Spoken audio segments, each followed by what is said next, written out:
कराची से 1170 किलोमीटर पहले शारजहां, फिर वहां से 2970 किलोमीटर काठमांडू और फिर 1000 किलोमीटर। हालांकि इस यात्रा के बीच में उसने अपना सिम कार्ड जो है तोड़ दिया, मोबाइल फोन से डेटा जो है हटा दिया। नेपाल में जहां पर इन लोगों ने रहकर शादी की थी, उस होटल विनायक को लेकर भी खबर सामने आई है कि वहां पर आइडेंटिटी कार्ड नहीं दिया था। काठमांडू में ये होटल है, न्यू विनायक होटल, जहां पर 10 मार्च 2023 से लेकर 17 मार्च 2023 तक ये दोनों रुके थे। सचिन एक दिन पहले पहुंचा था और वहीं जाकर सीमा उससे मुलाकात करती हैं। 7 दिन रहते हैं। उस होटल वाले को ना कोई आइडेंटिटी कार्ड देते हैं, ना अपनी पहचान बताते हैं। हाँ, ये अलग बात है कि होटल वालों के परिवार वालों के साथ भी बैठ के टिकटॉक और इंस्टाग्राम की वो जो नाचने वाली रील होती है वो सारी उन्होंने बनाई और वो वहां का ओनर जो है दुनिया को दिखा रहा है। लेकिन इन सब के बीच में तकरीबन 20 सवाल है जो एटीएस ने सीमा हैदर से पूछे। मसलन सवाल पूछा कि भैया तुम्हारे पास 2 और 4 बच्चों के पास ये पासपोर्ट, पाकिस्तान आइडेंटिटी कार्ड में तुम्हारी उम्र 2002 लिखी है, तो इस डॉक्यूमेंट के हिसाब से केवल सीमा हैदर 21 या 22 साल की होती है। तो 22 साल की उम्र में तुम्हारे 4 लड़के कैसे हो गए? तुम खुद कह रही हो 27 साल की हो, तो अगर तुम 27 की हो तो पाकिस्तान में 7 साल उम्र का अंतर कैसे हो गया? इस सवाल का जवाब दो, असली एज क्या है। दूसरा सवाल कि भैया तुम्हारा फौज में भाई निकला है, तुमने झूठ क्यों बोला? तुमने शुरुआत में कहा कि मेरा भाई फौज में नहीं है, तो उसके पीछे वजह क्या है? तीसरा सवाल, तुम्हारे पास कितने फोन नंबर थे और कितनी बार बदले, और जो तुमने सिम तोड़ा है वो क्यों तोड़ा, और सिम होने के बाद भी दूसरे फोन। पांचवा सवाल कि भैया किन किन मोबाइल नंबर सचिन से बात कर रही थी, और तुम्हारे पास जो इंस्टाग्राम अकाउंट है उसका तुमने यूजर नेम 20 बार क्यों बदला है? क्यों तुम अपनी पहचान को बार बार बदलती जा रही थी? जब तुम पबजी खेल रही थी तो उसका यूजर आईडी पासवर्ड क्या था? क्या एक ही यूजर आईडी पासवर्ड था या तुम अलग अलग से खेल रही थी?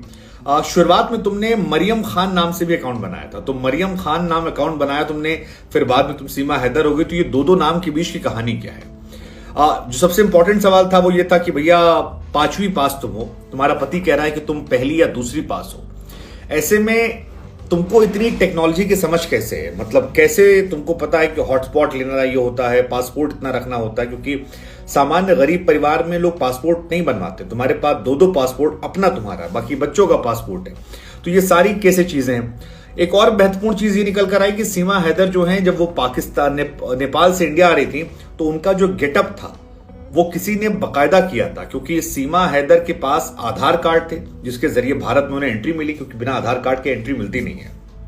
और उनका जो लुक था वो पूरा लुक दिया गया था ट्रेडिशनल इंडियन देहाती औरत की तरह, यानी उन्होंने अपनी वेशभूषा जो है वो पूरी देहाती औरत वाली कर दी थी, और बच्चों का लुक जो था वो भी ऐसा था। तो जिन लोगों ने उनको वहां पर देखा था काठमांडू में आते वक्त या इंडिया में एंट्री करते वक्त, किसी को रत्ती भर डाउट नहीं हुआ, क्योंकि इनके पास डॉक्यूमेंट सारे थे और चेहरा मोहरा। एक और बड़ी बात जो ग्रेटर नोएडा में इनके ओनर ने कही, वो कहा कि यार ये यहां रह रही थी, इनकी हिंदी बहुत अच्छी थी।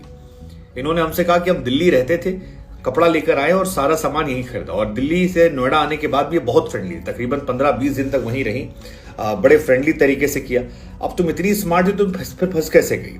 फिर महत्वपूर्ण सवाल ये कि भारत आने में तुमने किसकी मदद ली? मतलब कौन है जो तुम्हारी मदद कर रहा था? कौन सा एजेंट था इंडिया में, पाकिस्तान में, नेपाल में, दुबई में?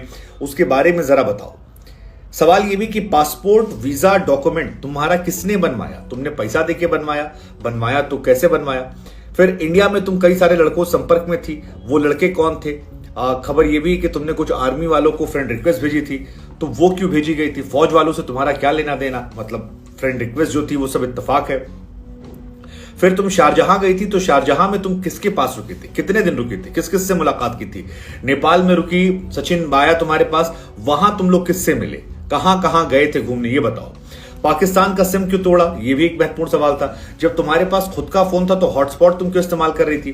तुम नेपाल के रास्ते जब इंडिया आई तो फिर तुम्हें बॉर्डर पर किसी ने रोका क्यों नहीं? और अगर रोका तो फिर क्या जानकारी तुमने उन्हें बताई जिसकी वजह से तुम्हें फिर छोड़ दिया गया?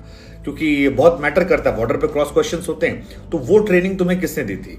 तुमने नेपाल के किस जिले से इंडिया में एंट्री की थी? और नेपाल आने के लिए रूट तुम्हारा जो था वो कौन सा था? जब तुम पाकिस्तान से इंडिया पहुंची तुम्हारे पास क्या क्या सामान था? और कैश तुम कितना लेकर आई थी? 5वीं पास पढ़ने बाद तुम इतनी अच्छी हिंदी और अंग्रेजी कैसे बोलती हो? इंडिया में तुम अवैध रूप से आई, तुम्हें डर क्यों नहीं लगा कि तुम्हें उठा के डिटेंशन सेंटर में ठूंस देंगे? तुम इतनी ज्यादा कॉन्फिडेंस कैसे हो? क्यों तुम्हारे अंदर डर, खौफ नाम की चीज नहीं है? फिर पति को लेकर भी सवाल की, गुलाम हैदर से तुम्हारी शादी जो हुई थी वो तुमको पैसे दे रहा था, पैसे देने के बावजूद तुमने उसे छोड़ा क्यों?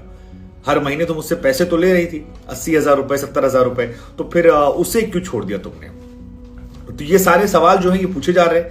हालांकि एटीएस के भी जो सूत्र हैं वो ये बता रहे हैं कि सीमा जब उनसे भी बात कर रही है तो काफी सहज है, कॉन्फिडेंट है और भरोसे के साथ बोल रही है। ऐसा लग रहा है कि सारी चीजों से पता है। अब सवाल ये कि ये कॉन्फिडेंस सच है इसलिए या ट्रेनिंग है इसलिए? खैर जो भी है, सीमा के डॉक्यूमेंट्स को फिलहाल हाई कमीशन के पास भेजा गया है। इंडिया से लेकर पाकिस्तान तक इसके वेरिफिकेशन होंगे, उनके बाकी अकाउंट्स की जांच जो है वो भी की जाएगी। साइबर सिक्योरिटी वाले जो है इस मामले की जांच कर रहे हैं और इनके पास एक पासपोर्ट मिला है, दो पासपोर्ट इनका, overall 5 passport, ID card, family registration card, 2 video cassette, 5 mobile phone, कई और डॉक्यूमेंट जो है सब निकाले जा रहे हैं।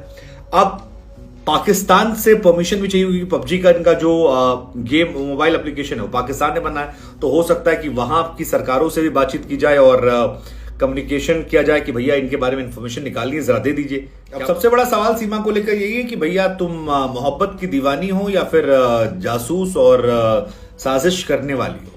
ये अपने आप में बड़ा सवाल है। हालांकि इंटरनल जो रिपोर्टर से हम लोगों ने बात की, कई सारे, क्योंकि आज दिन भर मैं भी वहां पर था, तो कई सारे लोगों का कहना है कि यार बड़बोली है, जासूस नहीं है। ये कुछ रिपोर्टर से कहना था, कितना सच कितना झूठ पता नहीं।